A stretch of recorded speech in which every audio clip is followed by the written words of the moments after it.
Morning আমার মিষ্টি বন্ধুরা, তোমাদের সবাইকে আরও একবার স্বাগত জানাই আমার মিষ্টি রয় ব্লগে। তো এখন বাজে সকাল 10:30 বাজে। আর এই যে দেখো আমার সব কাজ কমপ্লিট হয়ে গেছে সকালের। এখন মাম্মামকে স্কুলের জন্য রেডি করছি। তো আজকে শুক্রবার, তোমাদেরকে ব্লগগুলো অনেক দেরি করে দিচ্ছি, এডিট করতে পারছি না আর কি, তাই। তো চলো ঠিক আছে, আমি একটু ভিউজ হয় না, সেজন্য আমার মনটা খারাপ লাগে। ভিডিও দিব কি দিব না সেটাই ভাবনা চিন্তাতে থাকি। তো যাই হোক, দিব তো ঠিকই, একটু কোনো দিন দেরি হবে, কোনো দিন তাড়াতাড়ি হবে। তো যাই হোক, আমি মামামকে রেডি করে নিচ্ছি আর ওকে স্কুলে দিয়ে আসবো, তারপরে আমি বাকি কাজগুলো করব। তো সকালে আমি এগুলো টুকিটাকি করিনি, কিন্তু রান্নাটা করি না, ওকে দিয়ে আসে তারপরে রান্নাটা করি। রান্না করতে আমার রান্নাটাও কমপ্লিট হয় আর ওর স্কুলের সময়ও হয়ে যায়। তো রান্না তো করলেই আর হয় না, রান্নার বাসন থাকে, গ্যাস মোছা থাকে, আর ঘরটাও মোছারও একটা ব্যাপার থাকে। তো সেজন্যই।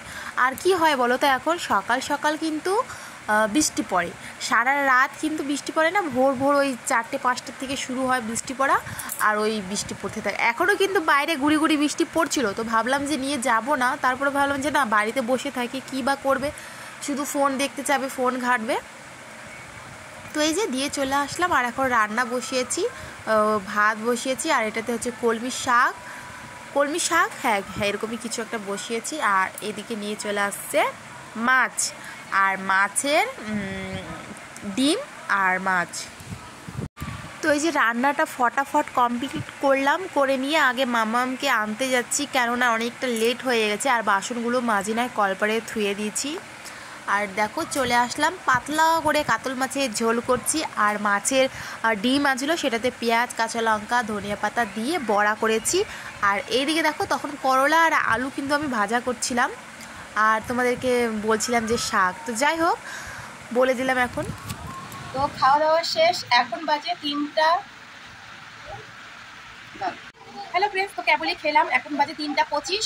আর এখন একটু রেস্ট হলো বলতে কেবলই খেলাম, আর মামামকে খাওয়ালাম। তো খাওয়া দাওয়া করায় আমিও খাই নিলাম, সকাল থেকে এখন খাওয়া হলো। আর আমার কি বলতো, কাজ করতে করতে না খাইতে পারি না, আমার সব কাজ কমপ্লিট করে তারপরে আরামসে বসে খাই, সে আরামসে না, ফোনটা ঘাঁটতে না খেলে আমার হয় না। আমার না টিভি দেখে খাওয়ার অভ্যাস ছিল বিয়ের আগে, তো বিয়ের পর তো টিভি আমার ঘরে তো টিভিটা আর কি মা দিচ্ছে, তো টিভিটা তো নষ্ট, সেদিনই করে দিল, তারপরে আর হলো না। তো মোবাইল দেখতে খাওয়া হয়। আর এখন একটু শুবো, তো শুয়ে চলো পরে তোমাদের সঙ্গে কথা বলতে আসছি। তো এখন বাজে সন্ধ্যে 7:30, আর 6:30 থেকে সন্ধ্যা হয়। তো মাম্মামি পড়াতে আসবে, বই খাতা সব কিছু রেডি করে রেখে দিলাম, আর আমি যাচ্ছি একটু সোনার দোকানে, আমার চুটকিটা ভেঙে গেছে, তো তাই। আর আসার সময় দোকান থেকে কিছু কিনে নিলাম। আর এটা হচ্ছে তার পরের দিন শনিবারের ব্লগ। তো শনিবারে বুঝতেই পারছো অনেক কিছু ধোয়া কাচা মোছা থাকে আমার, তো সব কিছু আমি কমপ্লিট করে নিলাম। আর এই যে দেখো, বললাম না সকালে বৃষ্টি পড়ে, আর এই 1-1:30টার পরে রোদ হয়, আর নিচে দেখো আমাদের জল বের হয় ঘরের নিচ থেকে। তো এরকম কিন্তু আমি লাইফে প্রথমেই দেখলাম, আমার শ্বশুরবাড়িতেই দেখলাম।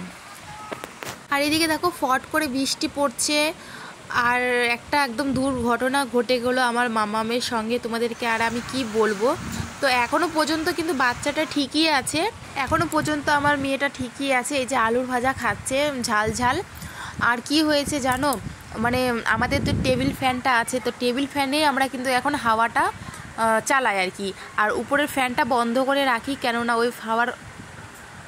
ওই হাওয়াটা অনেক গরম হয়। আর মেয়েটা এদিকে কী করছে, শুধু বারবার ফ্যানের কাছে যায়, তো অনেক বকি, কিন্তু বারবার আমি বলি। আর অনেক দিন ওই ফ্যানটা কিন্তু আমি গোটা রেখে দিয়েছি, ফ্যানটা চালাবো না দেখে, আর বারবার ফ্যানের মধ্যে হাত দিতে কী করছে, আঙুলটা ফ্যানের ভিতরে দিয়ে দিয়েছে, তো হাতটা একদম কেটে গেছে। হসপিটালে নিয়ে গেছিলাম,